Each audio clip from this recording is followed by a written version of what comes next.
This is Optimal Finance Daily, episode 140, 10 Habits to Develop for Financial Stability and Success by Babauta of ZenHabits.net.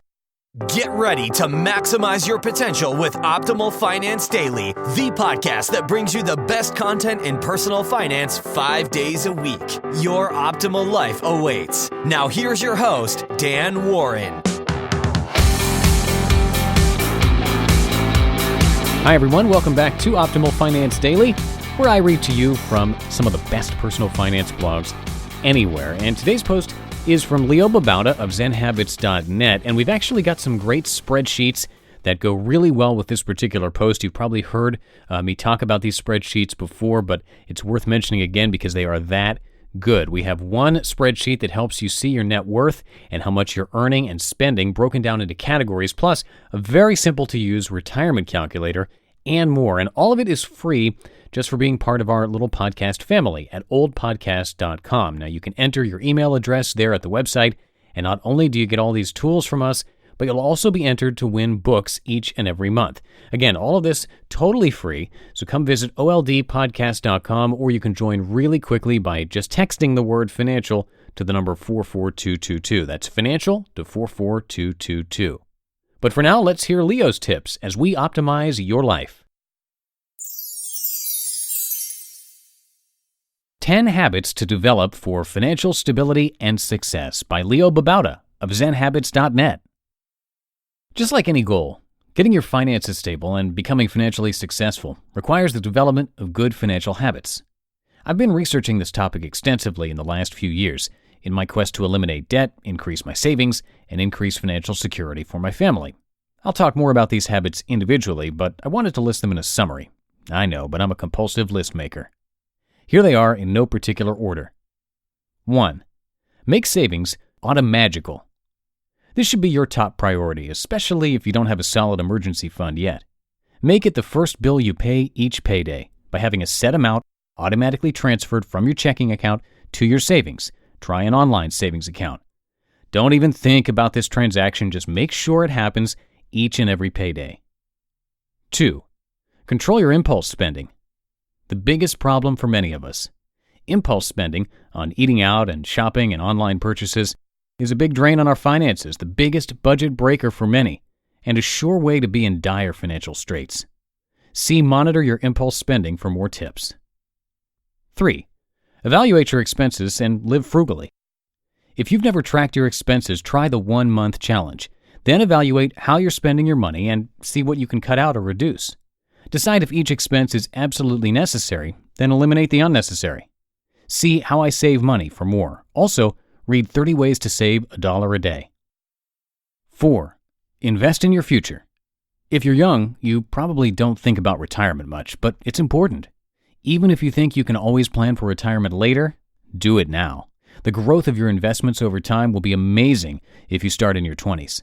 Start by increasing your 401k to the maximum of your company's match if that's available to you.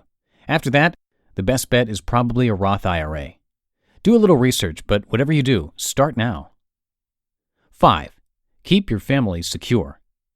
The first step is to save for an emergency fund so that if anything happens, you've got the money. If you have a spouse and/or dependents, you should definitely get life insurance and make a will as soon as possible. Also research other insurance such as homeowners or renters insurance. 6. Eliminate and avoid debt.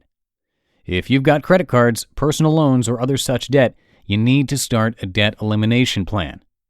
List out your debts and arrange them in order from smallest balance at the top to largest at the bottom. Then, focus on the debt at the top, putting as much as you can into it, even if it's just $40 or $50 extra.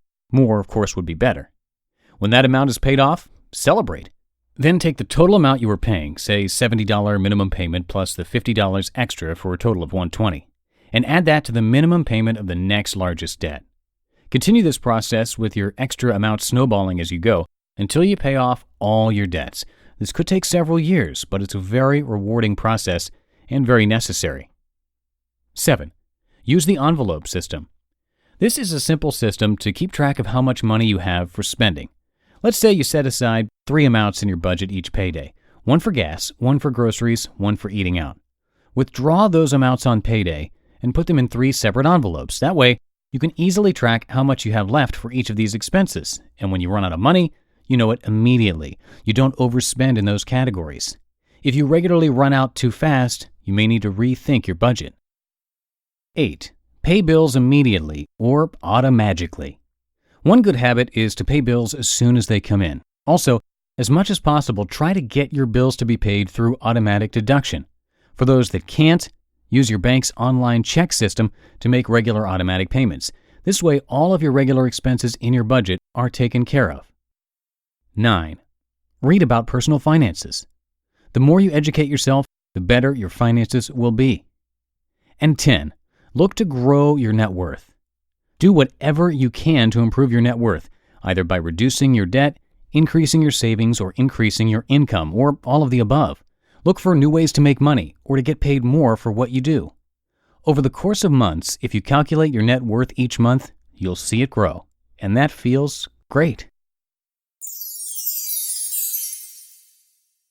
You just listened to the post titled 10 Habits to Develop for Financial Stability and Success by Babauta of ZenHabits.net. Now, the post mentioned tracking your expenses as a 30-day challenge, which is something we recommend frequently here on the show. And if you come by oldpodcast.com, you can grab some free spreadsheet tools from us, one of which automates a lot of your expense tracking for you. If you enter your email address at oldpodcast.com, we'll send you those spreadsheets right away, along with a video tutorial to go with it. And it's also a great way to show us that you like what you're hearing here on Optimal Finance Daily. So again, to get your spreadsheets and more, just visit us online at oldpodcast.com and enter your email address, or an even faster way to join is to text the word financial to 44222. That's the word financial to the number 44222. And that's one more week of Optimal Finance Daily in the books, so have yourselves a terrific weekend, and I'll see you Monday, where your optimal life awaits. Hello, Life Optimizer. This is Justin Malik, creator and producer of this podcast, but also Optimal Living Daily, the show where I read to you from even more blogs covering finance, productivity, minimalism, personal development, and more from amazing bloggers like Derek Sivers, Zen Habits, The Minimalists, and all the ones you hear on this show too. So if you enjoyed today's episode and like taking amazing blogs on the go, come on over to Optimal Living Daily and subscribe to that one too. And together, we'll start optimizing your life.